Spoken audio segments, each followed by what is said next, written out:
Keby som mal kratší penis, nebali by sa ma ženy, nevisel by ako povraz, zasúval by som na doraz. Keby som mal kokot uší, dali by mi aspoň muži, denne na mojom ceceri jazdili by aj ich dcery. Hľadám ženu s hlbokou pošvou, fotku svojho kokota ti pošlem poštou, vybavená pevným hrubým črevom. Nechcem ti ublížiť svojím dlhým pérom.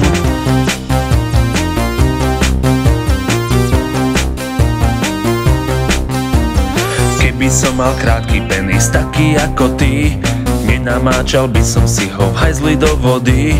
Mohol by som si spokojne obliecť kraťasy, ženy by si naňho nepísali odkazy, že ho mávam priviazaný o nohu na putku, že vajcia mali na brade a žalúď v žalúdku, že zadky som im roztiahol a neudržia sranie.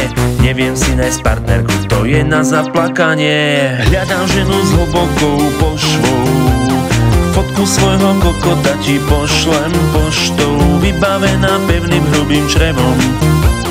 Nechcem ti ublížiť svojím dlhým pérom.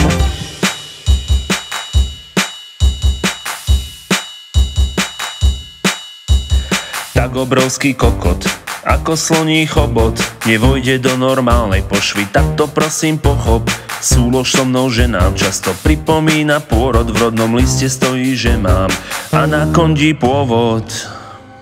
A tak hľadám ženu s hlbokou, hľadám ženu s hlbokou pošvou, fotku svojho kokota ti pošlem poštou, vybavená pevným hrubým črevom. Nechcem ti ublížiť svojím dlhým pérom. Hľadám ženu s bezodným zadkom, ak sa bojíš, prídi aj so svojím tatkom. Oboch si vás nastoknem na kokot, tak pôjdeme spolu na dúhový